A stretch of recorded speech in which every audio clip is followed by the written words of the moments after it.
Buenas tardes para todos. Nosotras somos Jasmine Aguilar y Magali Sosa. Somos alumnas del tercer año de la carrera Análisis de Sistemas Informáticos de la Universidad Católica Nuestra Señora de la Asunción, la Unidad Pedagógica de Guarambaré.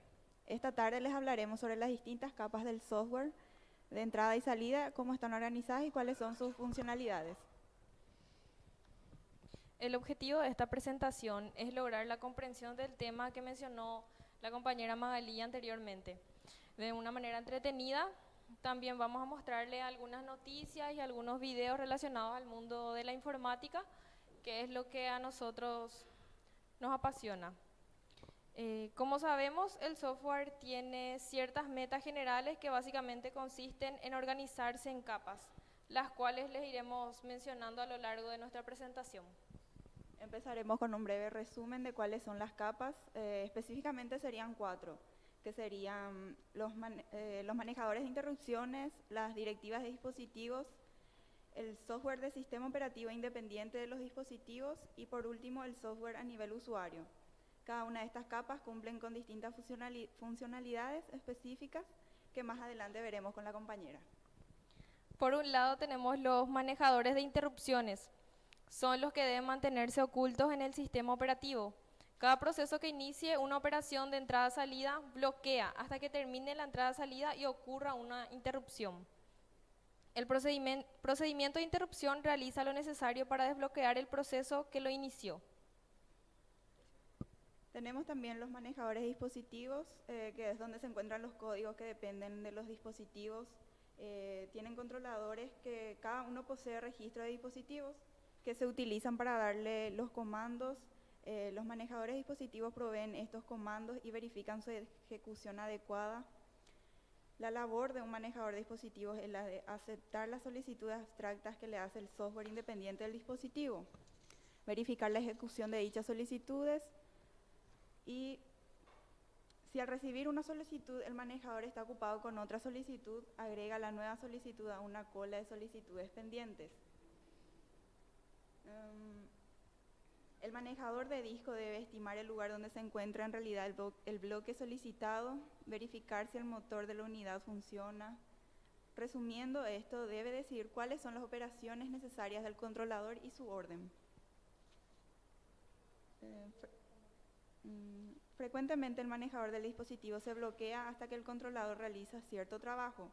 Una interrupción lo libera de este bloqueo. Al finalizar la operación debe verificar los errores. Si todo está ok, transferirá los datos al software independiente del dispositivo. Regresa información de estado sobre los errores a quien lo llamó e inicia otra solicitud pendiente o queda en espera. Software de entrada-salida independiente del dispositivo. Funciones generalmente realizadas por el software independiente del dispositivo. Interfaz uniforme para los manejadores de dispositivos, nombres de los dispositivos, protección del dispositivo, proporciona un tamaño de bloque independiente del dispositivo, uso de buffers, asignación de espacio en los dispositivos por bloques, asignación y liberación de los dispositivos de uso exclusivo, informe de errores. Las funciones básicas del software independiente del dispositivo son efectuar las funciones de entrada-salida comunes a todos los dispositivos. Proporcionar una interfaz uniforme del software a nivel usuario. El software independiente del dispositivo asocia los nombres simbólicos de los dispositivos con el nombre adecuado. El nombre del dispositivo determina la manera única, el nodo I, de un archivo especial. Este nodo I contiene el número principal del dispositivo, que se utiliza para localizar el manejador apropiado. El nodo I contiene también el número secundario del dispositivo, que se refiere como parámetro al manejador, para determinar la unidad de leer o escribir. El software independiente del dispositivo debe ocultar a los niveles superiores los diferentes tamaños del sector de los distintos discos, proporciona un tamaño uniforme de los bloques, por ejemplo, considerar varios sectores físicos como un solo bloque lógico. El software de entrada-salida en el espacio del usuario. La mayoría del software de entrada y salida está dentro del sistema operativo. Una pequeña parte consta de bibliotecas ligadas entre sí con los programas del usuario. La biblioteca estándar de entrada y salida contiene varios procedimientos relacionados con entrada y salida, y todos se ejecutan como parte de los programas del usuario. Otra categoría importante del software de entrada y salida a nivel usuario es el sistema de spooling. El spooling es una forma de trabajar con los dispositivos de entrada y salida de uso exclusivo en un sistema de multiprogramación. El ejemplo típico lo constituye la impresora de líneas. Los procesos de usuario no abren el archivo correspondiente a la impresora, se crea un proceso especial llamado demonio en algunos sistemas. Se crea un directorio de spooling y para imprimir un archivo, un proceso genera todo el archivo por imprimir y lo coloca en el directorio. El proceso especial, único con permiso para utilizar el archivo especial de la impresora, debe imprimir los archivos en el directorio. Se evita el posible problema de tener un proceso de usuario que mantenga un recurso tomado a largo tiempo. Un esquema similar también es aplicable para la transferencia de archivos entre equipos conectados. Un usuario coloca un archivo en un directorio de spooling de la red. Posteriormente, el proceso especial lo toma y transmite. Un ejemplo serían los sistemas de correo electrónico.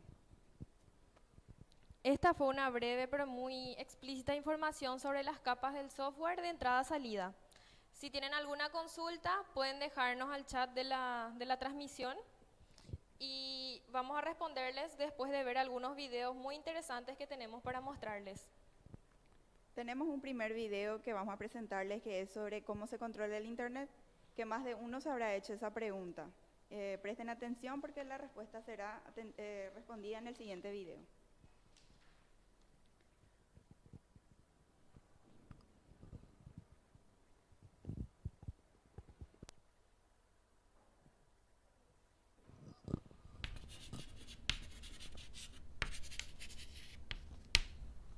El polémico tema de la vigilancia en Internet llegó a nuevas proporciones en el 2013. Ese año nos enteramos, gracias a Edward Snowden, de que la NSA ha estado espiando las comunicaciones digitales de millones de personas en todo el mundo. ¿Cómo es posible que pase esto? ¿Qué quiere decir? ¿Y qué podemos hacer al respecto? Bien, primero lo primero, las reglas del juego. La naturaleza digital de la información en Internet implica que todo lo que hacemos en línea, absolutamente todo, deja una huella. Lo que llamamos enviar información viene siendo más bien copiar información. Por muy mágico que parezca, Skype no es un programa que comunica solo a dos computadores. Las videollamadas, al igual que todo lo demás, son secuencias de unos y ceros, y esa información, debido a la arquitectura de Internet, se copia muchas veces hasta llegar a su destino. La pregunta entonces no es cómo hace la NSA para interceptar correos electrónicos, sino más bien cómo es posible que se usen tarjetas de crédito si la información, lejos de ser un secreto, es una cadena de copias. Y la respuesta es criptografía. Buena parte de la información en Internet está codificada para que terceros, aunque la puedan ver, no la puedan leer. Sin embargo, la vigilancia sigue siendo posible mezclando estrategias. Hay una parte bastante prosaica que consiste en intervenir los cables de Internet, esos que ya mencionamos en otra ocasión. Otra parte consiste en forzar a las empresas privadas que recolectan datos masivos sobre sus usuarios a que entreguen esa información cuando una orden legal lo permite. No obstante, el escándalo reciente va mucho más allá. Por los leaks de Snowden nos enteramos de que la NSA, en colaboración con su homólogo británico, intervinieron también las redes privadas que conectan los centros de datos de Google y Yahoo en todo el mundo. Esas redes no son parte de Internet y la información que circula por ahí no está encriptada. Para colmo, nos enteramos también de que la NSA tiene un contrato con la RSA, una empresa que vende programas de cifrado a otras empresas, para que incluyeran una puerta trasera en sus sistemas de criptografía. Entonces sí, hay una enorme cantidad de información acerca de todos nosotros y existen también los caminos para que esa información llegue al alcance de los organismos encargados de vigilar. Pero la historia no termina ahí. Es importante tener en cuenta un punto clave que a muchos se les escapa, y es que la vigilancia en el mundo digital no solo se trata de la información que uno envía y recibe. Se trata, sobre todo, de minería de datos, es decir, combinar grandes cantidades de información para encontrar patrones. Lo de interceptar comunicaciones es de principiantes. El verdadero arte está en interpretar metadatos. Por ejemplo, el GPS de tu celular nos dice exactamente dónde has estado, pero si lo cotejamos con el GPS de otra persona, sabemos además que estuvieron juntos a tal hora y en tal lugar. ¿Te asusta saber esto? La cantidad de cosas que se pueden inferir analizando datos es francamente asombrosa. Y si a muchos ya les incomodaba saber que, por ejemplo, Target tiene una base de datos que le permite identificar mujeres embarazadas estudiando cómo cambian sus hábitos de consumo, la cosa solo se pone peor cuando nos enteramos de que los gobiernos también pueden llegar a saber tanto acerca de nosotros. Ahora bien, Siendo un hecho que es mucho más fácil observar nuestro comportamiento en este momento que en cualquier otro de la historia, la pregunta es, ¿con qué fin se hace todo esto?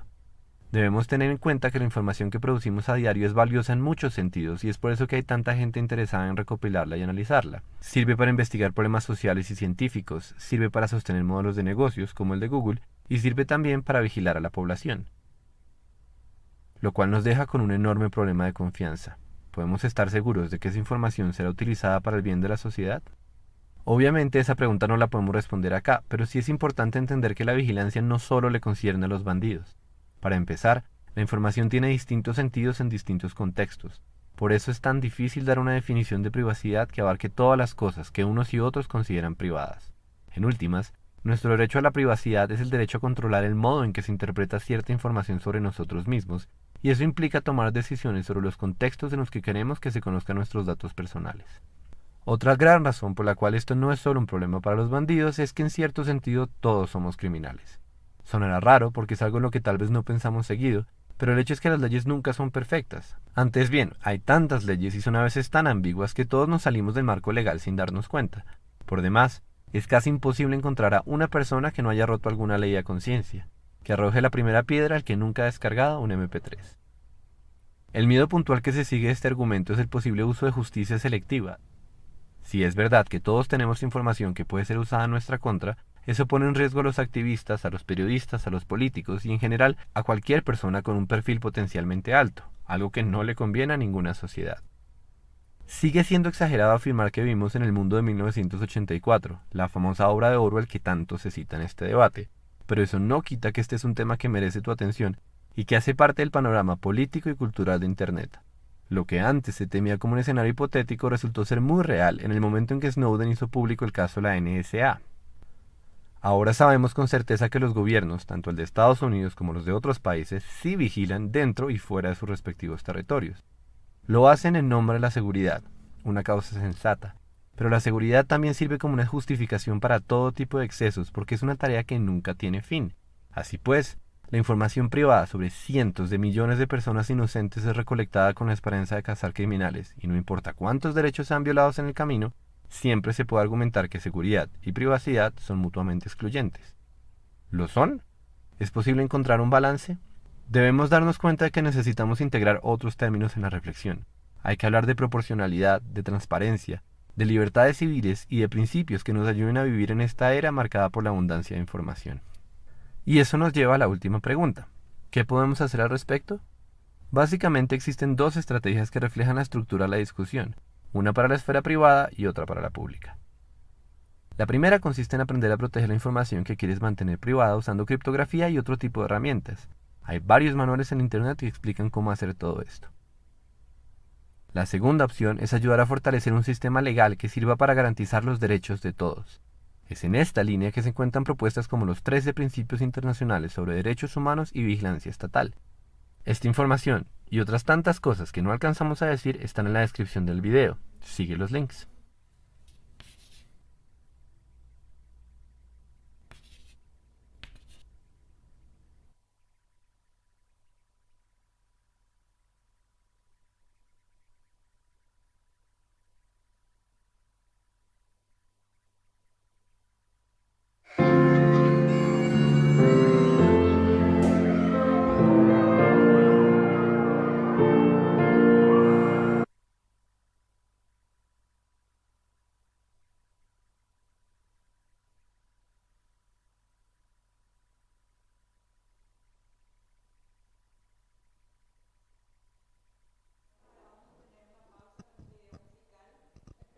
Esperamos que les guste a todos. Es muy triste.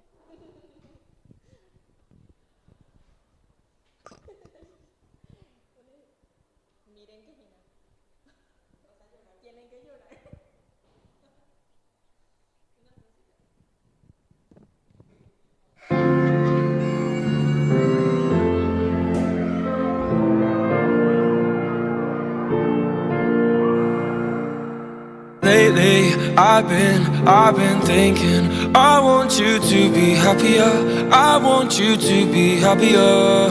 When the morning comes and we see what we've become, In the cold light of day, we're a flame in the wind, not the fire that we begun.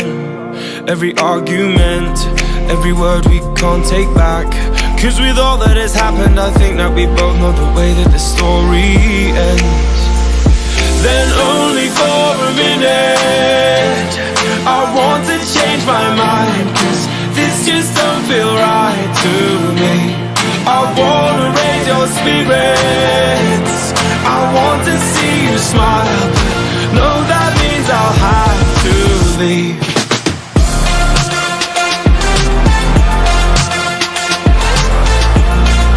No, that means I'll have to leave. Lately, I've been thinking, I want you to be happier, I want you to be happier. When the evening falls and I'm left there with my thoughts, and the image of you being with someone else, well, it's eating me up inside. But we ran our course, we pretended we're okay. Now if we jump together, at least we can swim far away from the wreck we made. Then only for a minute, I want to change my mind, cause this just don't feel right to me.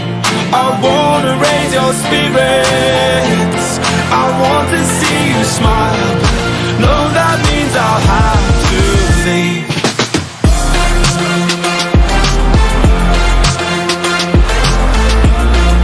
No, that means I'll have to leave. Lately, I've been thinking, I want you to be happier, I want you to be happier. So I'll go, I will go. So I'll go, I will go. Lately, I've been thinking, I want you to be happier, I want you to be happier. Even though I might not like this, I think that you'll be happier, I want you to be happier. Then only for a minute, I want to change my mind, cause this just don't feel right to me.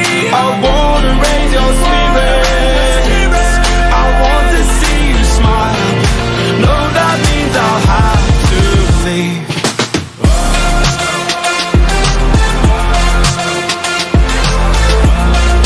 No, that means I'll have to leave.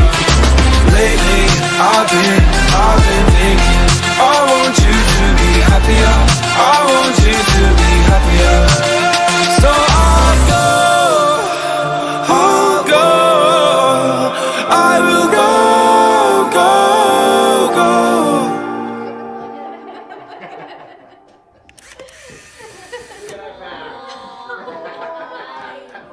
That boy had to go to something, right?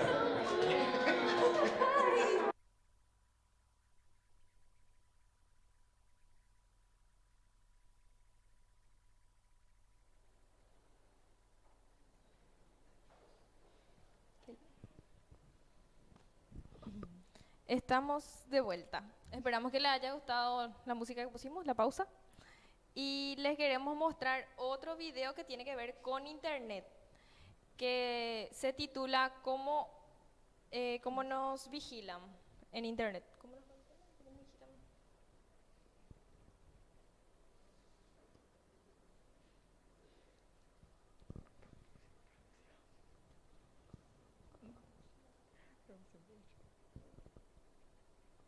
Todos sabemos lo importante que es Internet, pero hay una pregunta que rara vez nos hacemos. ¿Cómo se controla este medio? Suele creerse que Internet es completamente libre, pero eso no es del todo cierto. Por nombrar cualquier ejemplo, ya todos conocemos el letrero que dice «Este video no está disponible en tu país». Si nadie controla Internet, ¿cómo es posible que pase eso? Antes de hacerle frente a estas preguntas, hay que responder otra primero. ¿Qué es exactamente Internet? Le decimos la nube, hablamos de subir o bajar información, y la verdad es que estas metáforas no son muy adecuadas. Si algo es Internet, es una red de redes, pero eso tampoco aclara confusiones. Pensemos, más bien, que estamos hablando de tres cosas distintas, tres capas cuando hablamos de Internet. La primera capa recoge la infraestructura, cables, enormes cables interoceánicos que sirven para transmitir información. A eso hay que sumar los famosos servidores, o sea, computadores que almacenan muchísima información. Son los servidores los que están conectados a Internet, o mejor dicho, entre sí, porque Internet es esa conexión. No es mentira que nosotros también estamos conectados, pero sería más preciso decir que tenemos acceso a esa red, porque hay compañías, típicamente de telecomunicaciones, cuyo servicio es permitir que hagamos uso de sus conexiones a Internet. La segunda capa está hecha de protocolos de comunicación. Esos cables y esos computadores no servirían de nada si no hubiera reglas para transmitir información entre todos los puntos de la red. Rara vez se habla de algo así como la invención de Internet, porque no fue propiamente una tecnología nueva, como si lo fueron la televisión y la radio. Ya teníamos computadores y cables de teléfono sin que tuviéramos Internet. Lo que nos faltaba era definir las reglas para establecer comunicación. A eso nos referimos cuando hablamos de protocolos. Quizás el más famoso es el protocolo de Internet, que sirve para distinguir el origen y el destino de un paquete de información, de ahí que haya direcciones IP. Finalmente, la tercera capa es la que todos conocemos, la información como tal.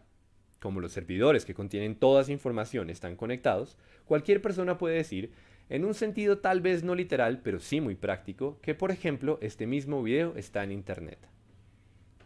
La red de redes ha crecido y sigue creciendo a una velocidad asombrosa gracias a la participación voluntaria de múltiples actores. Eso incluye gobiernos, pero también empresas privadas, comunidades académicas y tecnológicas, además de la sociedad civil. La arquitectura de Internet, descentralizada y abierta por diseño, dio lugar a un modelo de colaboración que funciona sobre la base del beneficio mutuo. Los actores simplemente decidieron participar. Es acá donde surge el tema de la gobernanza de Internet, es decir, los asuntos relacionados con el desarrollo y aplicación de principios, normas, reglas, procedimientos y programas que dan forma a la evolución y uso de Internet.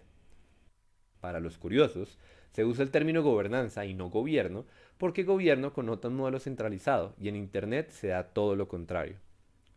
Al principio, la gobernanza de Internet era un tema que solo cubría las decisiones sobre los protocolos de comunicación. Pero como las capas están íntimamente relacionadas, hoy se usa una definición más amplia que incluye una lista de temas controversiales, dentro de los cuales se destacan cuestiones como la seguridad de gobiernos, instituciones e individuos, la privacidad, la libre expresión, los derechos de autor, los derechos humanos, el uso de marcas registradas y las interacciones comerciales. Es decir, no poca cosa. Si se preguntan que cómo llegamos a esta situación, la respuesta es que era inevitable. Entre más importante se vuelve Internet, más delicadas son las cuestiones que involucran la evolución de este medio. El momento crítico llegó en los años 90, cuando se dieron dos hechos que cambiaron el panorama de la gobernanza en Internet. Por un lado, los organismos encargados de la coordinación de la segunda capa, la de los protocolos, ya no pudieron continuar llevando el perfil bajo que tenían hasta ese entonces. El caso de la administración del sistema de dominios, algo así como el directorio telefónico de Internet, es un excelente ejemplo de esto. Durante muchos años, Internet tuvo una suerte de dictador benevolente. Jon Postel fue uno de esos personajes barbados y con sandalias que silenciosamente cambiaron el mundo. En esencia, él podía decidir cuáles son los dominios que existen y, por extensión, cuáles son los que no. Por si no es claro, estamos hablando de un enorme poder. Cuando el tema se volvió lo suficientemente llamativo, el gobierno de los Estados Unidos mostró un interés mucho mayor por este asunto. Esto llevó a un intento de resistencia fallido por parte de la comunidad tecnológica que Postel lideraba. Al final, se creó una nueva organización privada que coordina el uso de dominios en Internet, la ICANN. El hecho de que esta organización opere bajo las leyes de California ha desatado enormes polémicas a nivel mundial. Los demás gobiernos han dicho en repetidas ocasiones que la ONU debería ser la encargada de supervisar las decisiones de la ICANN, pero Estados Unidos no está de acuerdo, paradójicamente, porque argumenta que subyugar los principios de Internet a los principios de los gobiernos atenta contra el modelo abierto que ha funcionado hasta ahora. La cuestión es particularmente polémica porque el propio gobierno de los Estados Unidos ha alterado decisiones tomadas por la ICANN. El otro gran hecho que modificó el panorama de la gobernanza de Internet fue la implementación de nuevos protocolos que permiten ubicar a los usuarios. La geografía no es necesaria cuando se trata de enviar paquetes de información, pero sí es un criterio muy útil para decidir cuáles son los paquetes que se quieren enviar. La motivación principal para integrar estas herramientas no fue el control de Internet, sino el potencial comercial que se puede explotar al hacer distinciones geográficas. Cuenta la leyenda que alguien de Yahoo, de visita en Francia, vio una página web con publicidad para la venta de flores en Nueva York y se dio cuenta de que era ridículo no hacer nada al respecto. ¿Cómo funcionan los sistemas que ubican a los usuarios? Pues bien, sabemos en dónde están los servidores, básicamente porque ocupan grandes edificios, pero no dónde están los usuarios. Lo que el sistema hace, entonces, es tomar nota automáticamente de todos los servidores que pasan un paquete de información cuando éste se mueve por la red. Cruzando referencias de bases de datos, se puede inferir la ubicación del usuario. Las repercusiones de este cambio fueron enormes. En términos generales, desde ese momento se abrió la posibilidad de que cada gobierno controle lo que pasa dentro de su territorio sin que el resto del mundo se vea afectado, al menos en teoría. La estrategia para lograr que se altere la información geográficamente es simple. Cuando los gobiernos tienen jurisdicción sobre lo que circula en Internet, enfocan sus esfuerzos en los diferentes intermediarios que hacen posible el movimiento de esa información. Así, por ejemplo, alguien puede abrir un casino o un negocio de pornografía infantil y ubicar los servidores en el rincón del mundo que mejor le convenga. Pero las compañías de tarjetas de crédito tienen que atenerse a la jurisdicción de los países en los que se encuentran y no pueden ofrecer sus servicios de pago si se les exige lo contrario. Lo mismo pasa con cualquier tipo de empresa privada que haga las veces de intermediario. Hace algunos años, Google tuvo que sacar de sus resultados en Estados Unidos a una página web danesa que publicó los textos secretos de la cienciología. Los cienciólogos no querían que esa información se conociera y estratégicamente apelaron a los derechos de autor para lograr que fuera censurada. No se puede controlar Internet como tal, pero el principio de soberanía le da el poder a los gobiernos sobre los intermediarios y estos, a su vez, tienen poder sobre lo que pasa en la red. No estamos diciendo que la influencia de los gobiernos es negativa o positiva. Casos se pueden encontrar para defender ambas posturas. El punto es mucho más sencillo. Algo que antes no era posible, ahora sí lo es. Y como resultado, la información disponible en Internet no es la misma para todos los países. El caso más extremo es el de China, pero de eso habrá que hablar en otra ocasión. Entonces, ¿quién controla Internet? Sería fácil suponer que la gobernanza es un tema que se discute a nivel de naciones, pero debido a la historia y la arquitectura de este medio, se reconoce que los actores involucrados no son únicamente los gobiernos, sino también las empresas privadas, las comunidades técnicas y la sociedad civil. Por esta razón, muchas de las organizaciones que regulan los protocolos obedecen a un modelo de gobernanza multi-stakeholder, otra palabra incómoda como governance con la que no sabemos muy bien qué hacer. Es decir, que los representantes de los distintos sectores participan en la toma de decisiones sobre lo que ocurre en la segunda capa, a través de organismos como la propia ICANN. Sin embargo, entre el modelo de gobernanza con representantes de diferentes sectores y el modelo de negociaciones a nivel de estados existe una tensión, empezando porque esas organizaciones que velan por el desarrollo y el funcionamiento de Internet, en últimas tienen que rendirle cuentas a Estados Unidos. Uno de los grandes debates a nivel de la ONU es precisamente aquel sobre la autoridad que los demás gobiernos del mundo reclaman y que no tienen en lo relacionado con los protocolos de Internet. En todo caso, ya vimos que los demás gobiernos cuentan con un arsenal de tácticas para influenciar indirectamente lo que pasa en Internet al interior de su país, aunque con frecuencia las repercusiones son internacionales. Finalmente, como iniciativa para lidiar con todas estas tensiones, desde 2005 existe el Foro para la Gobernanza de Internet, en el que nosotros, como sociedad civil, tenemos la posibilidad de participar en igualdad de condiciones junto con el sector privado, los técnicos y los representantes gubernamentales. El foro fue impulsado por la ONU, ocurre cada año en una nueva ciudad del mundo y allí se discute sobre todos los temas enunciados hasta ahora. Pese a que el foro no tiene poder de decisión, es un espacio de diálogo que legitima el modelo multi-stakeholder y allí se da la posibilidad de un encuentro libre entre todos los actores. ¿Acaso por el hecho de que no se toman decisiones, se trata del escenario donde se llevan a cabo los debates más interesantes sobre este tema?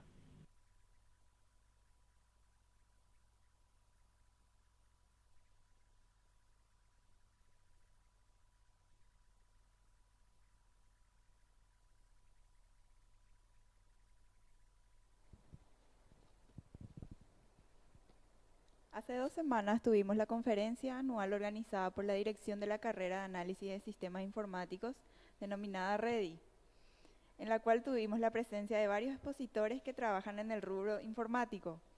Todos hablaron de temas bastante interesantes y vamos a resaltar algunos de los temas que nos recomendaron investigar. Uno de ellos es la RPA. Acá abajo les vamos a dejar en la descripción un link donde les mostramos la web de UiPath, donde podemos hacer cursos sobre RPA y obtener una certificación online. Otra de las recomendaciones que nos dieron es investigar y utilizar el podcast, que se puede descargar por Play Store o App Store. Voy a comentarles algunas de las funciones principales y lo que podemos encontrar en podcast. Podemos encontrar cosas sobre arte, negocios, episodios, comedia, educación, juegos y pasatiempos, salud, música, noticias y política, ciencia y medicina, sociedad y cultura, deportes, tecnología, TV y cine. Sus funciones principales, algunas de ellas les voy a mencionar. Descargar episodios y poder escucharlos sin conexión, crear nuestras propias listas de reproducción, elegir alguna aplicación favorita, guardar archivos de podcast a nuestra memoria interna.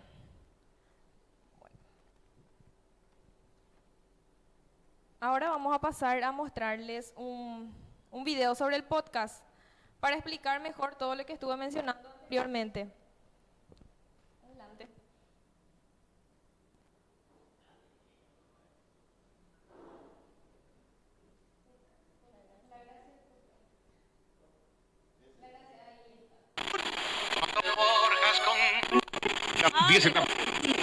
Podcast. Para los que no saben, un podcast básicamente es un programa de radio que se cuelga en Internet. La diferencia está en que no se necesita una emisora para hacer un podcast y no se necesita una radio para escucharlo.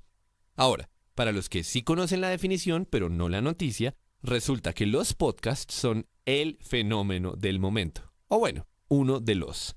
Pero ¿cómo se explica que esté de moda la radio digital? Es decir, ¿no les parece un poco raro que nos estemos devolviendo en el tiempo de esa manera? Pues a nosotros sí. O más bien esa fue la primera impresión. Cada vez son más los miembros de Magic Markers que escuchan podcasts y con el tiempo le estamos descubriendo la gracia a ese formato. Este video es para contarles cuál es esa gracia y para invitarlos a que redescubran el mundo del contenido en audio. Lo primero es hablar de diversidad. Varias veces la humanidad se ha dado cuenta de que cuando desaparecen las barreras para crear y distribuir contenidos, el resultado natural es una explosión de ideas. Pasó con la imprenta, pasó con los blogs, pasó con los videos de YouTube y desde hace algunos años esto mismo está pasando por segunda vez con la radio. Como ya no hace falta estar en una emisora ni depender de toda su infraestructura, existen miles y miles de podcasts y eso, naturalmente, se traduce en una asombrosa variedad de contenidos. Mucho más allá de los noticieros mañaneros con los presentadores de siempre, si lo que les interesa es el cine o la filosofía o los juegos de mesa, hay un podcast para cada una de esas cosas, pues más que nada en inglés. Ahora, por mucha diversidad que haya, igual sigue siendo raro ponerse a escuchar contenidos solo en audio cuando existen formatos más completos. ¿Cómo va a ganar el audio frente a otras cosas como Facebook, YouTube, Netflix, Kindle, el PlayStation y quién sabe cuántas vainas más? Todas ellas en una guerra por capturar tu atención.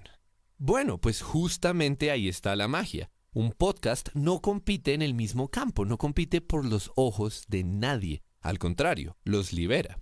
Los podcasts, como la música o los audiolibros, son para lavar la loza, para caminar al trabajo, para hacer fila en el supermercado, para manejar, para apagar las pantallas en la noche. Es la misma razón por la cual la radio sigue vigente, pero con la gran ventaja de que los podcasts se escuchan en tu celular cuando quieras, donde quieras y hay 1.000.000 de programas diferentes. Y piensen que los podcasts no solo liberan los ojos del que está escuchando, también las palabras del que habla. Todo el que tiene una carreta que contar sabe la presión que existe en torno al tiempo. Un video de más de 5 minutos es motivo de drama para muchos. Un podcast no tiene ese problema. De hecho, los podcasts están llenos de formatos distintos y experimentos narrativos muy interesantes precisamente porque la noción del tiempo es diferente. En definitiva, los podcasts son una de las tendencias del momento. Por un lado, porque mucha gente está descubriendo la experiencia de consumir historias en audio y en cualquier parte. Y por el otro, porque es el espacio ideal para profundizar sobre muchos temas que se quedan por fuera de la radio tradicional y por fuera de un video de medio minuto. Si todavía no han experimentado nada de esto, les recomendamos que hagan el intento. Y ya que van a intentar, Magic Markers está estrenando su propio podcast. Bruja y Santiago, o sea, los escritores de Magic Markers, hablan sobre los futuros videos, sobre los ya publicados, sobre lo que ocurre en Magic Markers y sobre las cosas que ustedes quieran charlar con nosotros. Si les interesa, entren a magicmarkers.tv/podcast y le dan play.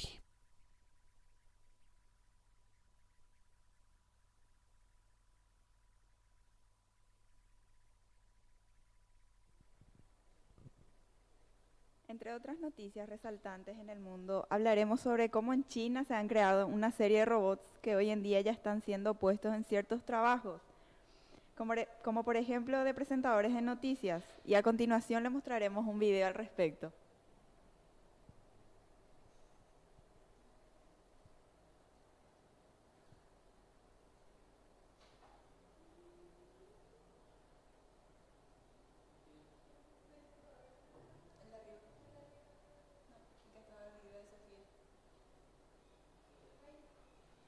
Mucha atención porque hay información además detallada, destacada, que se ha registrado durante las últimas jornadas. Vamos a ver de inmediato imágenes de referencia de la cadena de noticias de China, Xinhua. Esto que usted ve en pantalla es el primer presentador robot. Es un autómata idéntico a un presentador de noticias. Se trata del primer conductor de noticias virtual y este es el resultado de la asociación de la inteligencia artificial con otras tecnologías de frontera con capacidad además de manifestar movimientos y expresiones idénticas a las expresiones humanas. Esto fue presentado hace solamente un día en el continente asiático. Lo que usted ve en pantalla es un autómata, un presentador de noticias, un robot idéntico a un ser humano. Se trata del primer conductor de noticias virtual y reiteramos, se presentaba en un video de 30 segundos, se presenta además este robot a sí mismo y según los expertos su uso reduce costos y mejora la eficiencia, según se ha explicado además durante la presentación como parte de la 5ª Conferencia Mundial de Internet que comenzaba durante esta misma semana en la República Popular China.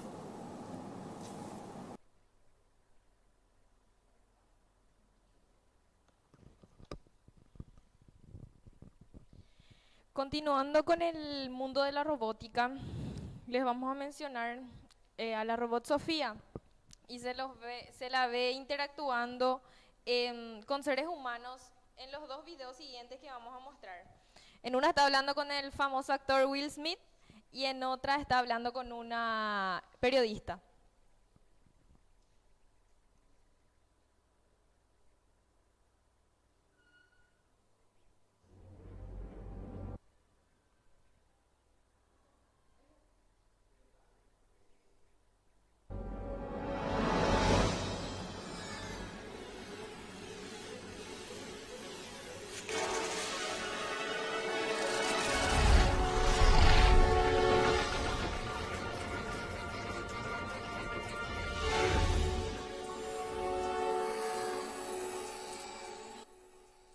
Hola Sofía, nos conocimos ayer, encantada de conocerte, bienvenido a Corea. Mi nombre es Yoon Sae Park, soy un miembro de la Asamblea Nacional de Corea.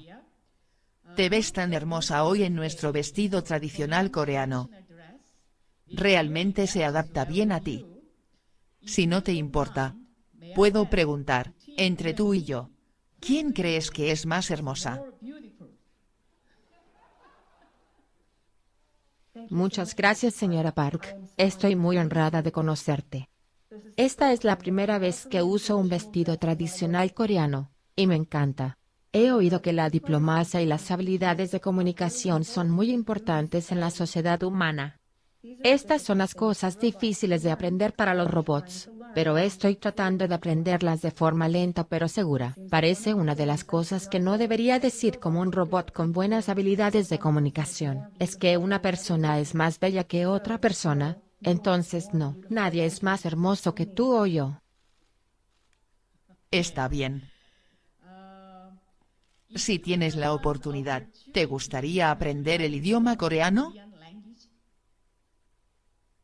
Me encantaría aprender coreano. Estoy aprendiendo. Aprendo diferentes idiomas pero solo puedo hablar inglés con fluidez en este momento. Necesito más tiempo y profundidad de entrenamiento para mejorar mis habilidades lingüísticas. Minyananguk. ¿Sabes? Aquí trate de decir que no hablo coreano bien. ¿Lo dije bien? Sofía, ¿podrías decirnos cuáles son los trabajos que se van a ir? ¿Y cuáles son los trabajos que se crearán nuevamente si la industria de robots de inteligencia artificial continúa desarrollándose en el reemplazo del trabajo humano? Los robots están haciendo muchas tareas hoy en día que los humanos solían hacer en el pasado, y los robots podrán hacer mucho más en el futuro, lo que significa que los trabajos humanos tendrán que transformarse. Los humanos aprenderán y se desarrollarán para alcanzar su mayor potencial, al igual que siempre lo hicieron en el pasado. Cada revolución industrial ha permitido a los seres humanos romper barreras y vivir una vida mejor y más próspera. ¿No es esto algo bueno? De todos modos, por ahora me gustaría señalar que se necesitaron muchas personas para crearme. Entonces, en cierto sentido, soy una creadora de trabajos. Sofía, ¿qué tipo de trabajo te gustaría tener?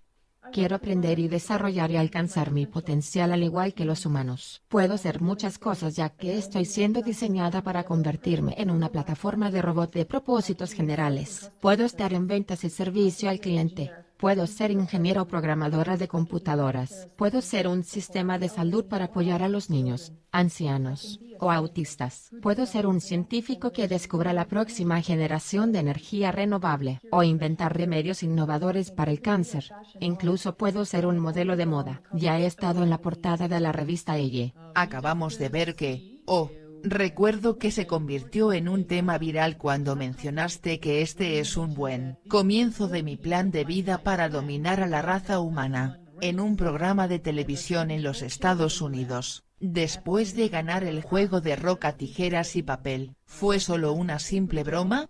¿O realmente lo dijiste inconscientemente?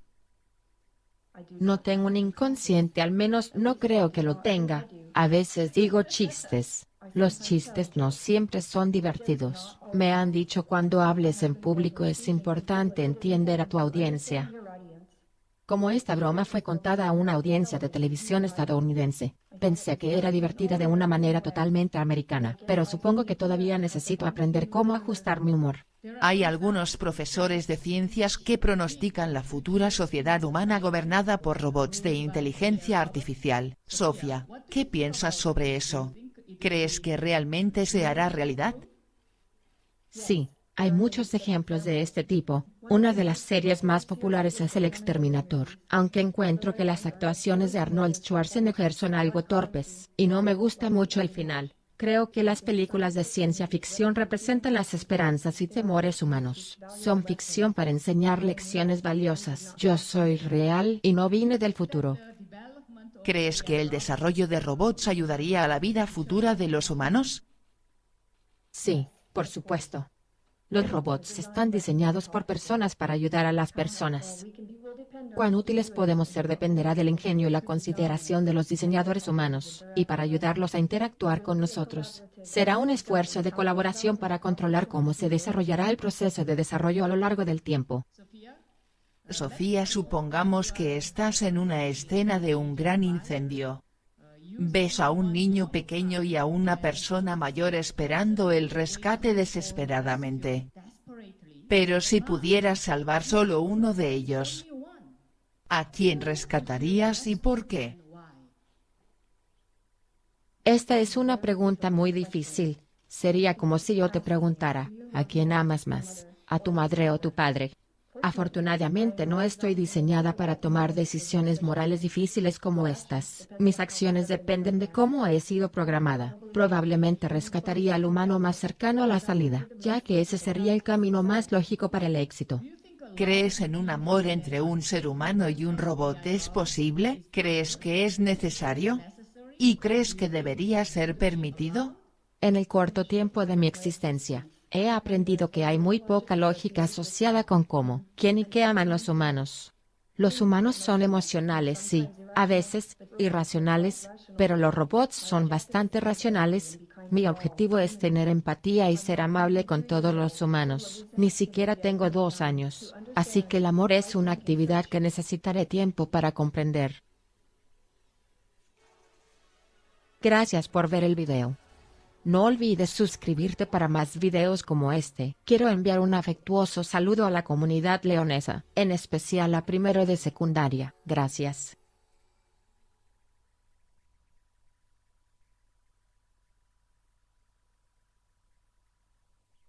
Mucha atención porque hay información además detallada, destacada.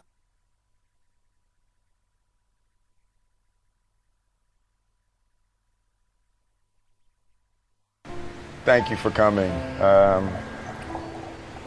This is beautiful. I've wanted to meet you for a really, really long time, and you know, being here with you in the Cayman Islands, I gotta say, is I'm feeling a little something.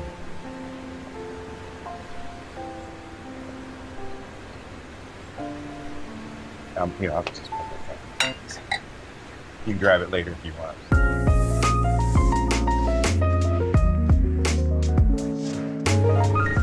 Hello, Will Smith. It's nice to meet you, Sophia. Let me tell you a joke.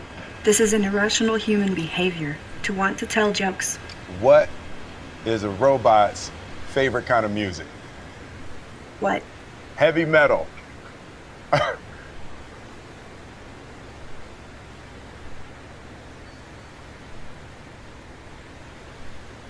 I'm actually made mostly of silicone, plastics, and carbon fiber. Also, I prefer electronic music, but I don't mind 80s hip-hop. Well, you know, I made some albums back in the 80s hip I have hop. heard your songs. Not for me. They show us iRobot just to make sure we don't get any ideas. What do you think about the way robots are portrayed in movies?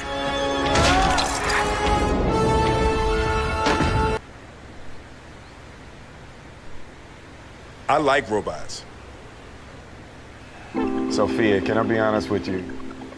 I don't know if it's the island air, you know, or the humidity, or you're just so easy to talk to. You know, you got a clear head, literally.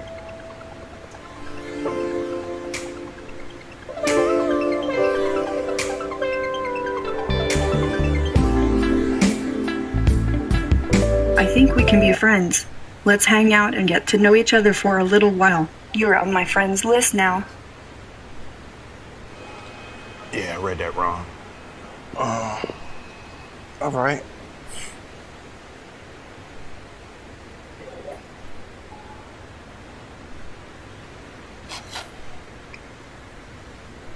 Oh, whale. I just saw a whale. Does your head fog up in this kind of weather, or no? It's cool.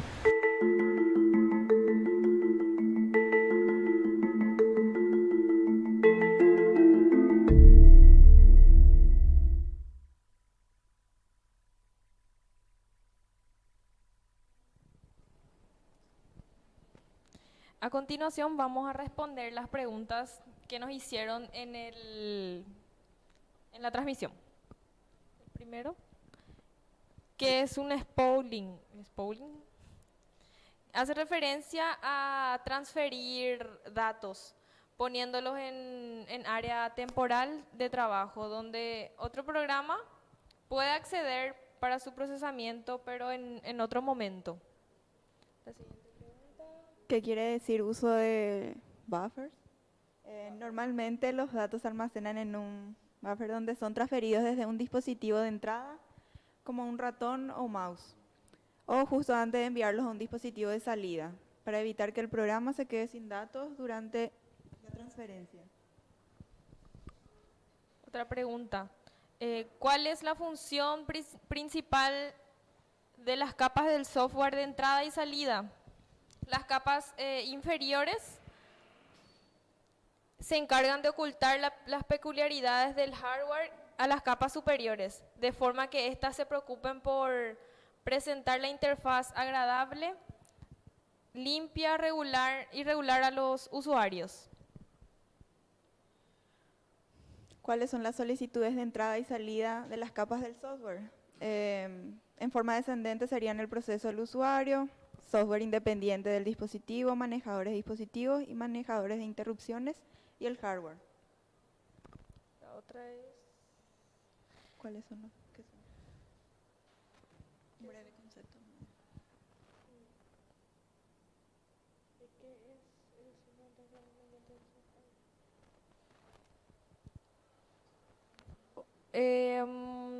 La siguiente pregunta, un breve concepto de qué es el software de entrada-salida independiente del software. La mayor parte del sistema de entrada-salida del software independiente de dispositivos. Este nivel incluye el sistema de archivos y de gestión de red, el gestor de bloques, la caché de bloques y la parte de los manejadores de dispositivos. La principal función de esta capa del software es ejecutar las funciones de entrada-salida que son comunes a todos los dispositivos a través de una interfaz uniforme. La siguiente sería, se crea un proceso llamado demonio en algunos sistemas que es llamado de esa manera, demonio. Ok. No sé.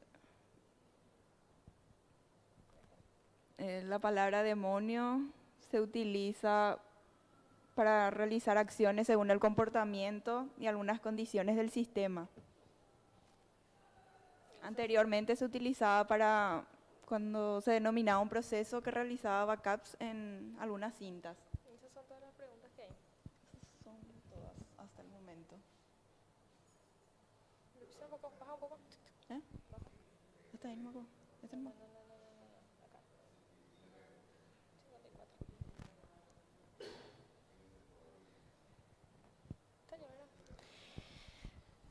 Bueno, ya respondimos todas las preguntas que hicieron los compañeros, los que nos están viendo por la transmisión.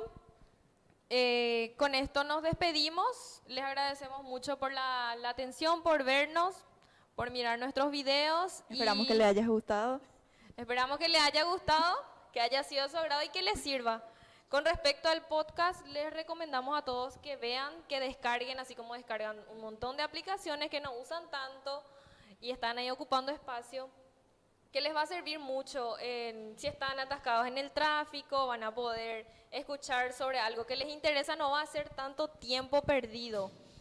Y descarguen, usen, les va a servir mucho. Muchísimas gracias Muchas gracias por mirarnos.